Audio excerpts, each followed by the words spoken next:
Iva, sebenarnya pelemahan rupiah itu sebagai efek dari ketika secara signifikan suku bunga The Fed juga naik 75 basis point sebenarnya waktu itu. Sehingga ada aliran uang dari dalam negeri ke luar negeri sebagai konsekuensi logik dan secara ekonomi akan alamiah akan seperti itu.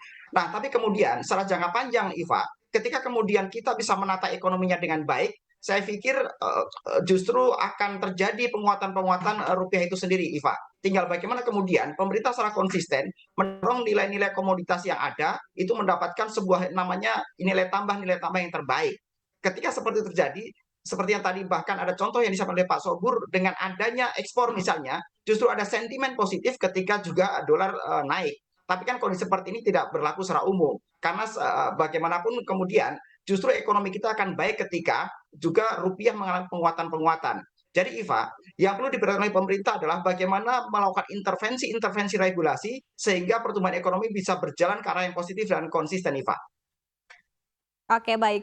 Oke. Oke, kalau kita lihat dari berbagai sisi ini kan sebetulnya penuh tantangan ya Pak kepada dunia manufaktur. Tadi di satu sisi dengan pelemahan rupiah ini juga bisa berdampak kepada cost juga yang meningkat, begitu apalagi kalau misalnya bertumpu kepada impor. Kemudian di satu sisi juga tadi sempat di-mention juga di awal terkait dengan UMR ada potensi juga masih akan naik dan di satu sisi juga tekanan akan datang juga dari daya beli masyarakat yang jika harga-harga kebutuhan pokok ini juga akan terus naik maka akan berdampak juga kepada daya beli.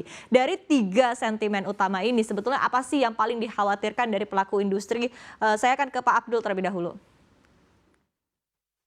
Ya, sebetulnya kalau kita mau sama-sama duduk ya, pemerintah dan kita atau stakeholder lah, itu analisis dari Pak Agip itu tajam sekali bahwa memang sudah waktunya pemerintah ini memangkas regulasi atau aturan-aturan yang menghambat pertumbuhan ekspor apapun ya.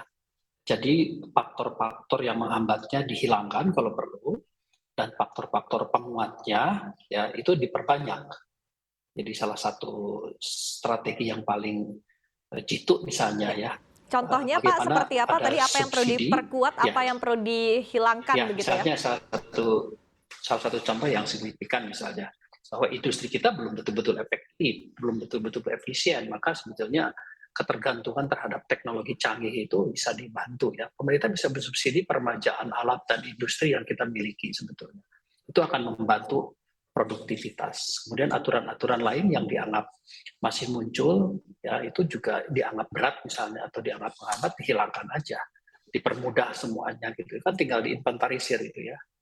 Kalau dari sektor kami sebetulnya ada beban-beban biaya seperti regulasi untuk proses bahan baku ya, untuk mengamankan bahan baku itu kan cenderung masih mahal ya. Ada dua aturan yang dari pihak Uni Eropa menerapkan FSC ya, bahwa semua bahan harus menggunakan FSC. Kemudian di Indonesia sendiri juga ada aturan yang disebut mandatori SPLK, kan jadi double nih aturan.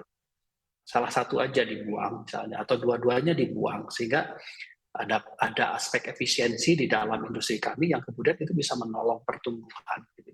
Kemudian bantuan dari pemerintah misalnya untuk memperkuat intervensi pasar. Ada sejumlah pasar yang di emerging market gitu ya, yang belum kita sentuh.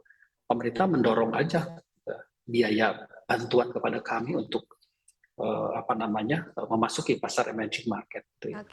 Saya sendiri pernah berdiskusi dengan Pak Jokowi beberapa waktu yang lalu ya, bahwa pemerintah bisa menggunakan satu sistem yang mungkin langka atau belum pernah ada, apabila dari satu sektor mengalami pertumbuhan atau devisa yang disumbangkan itu bisa 1% dikembalikan ke industri itu dalam bentuk fasilitas. Misalnya kalau kami 50 triliun, berarti 500 miliar dikembalikan untuk menata penguatan di sektor industri kami gitu ya.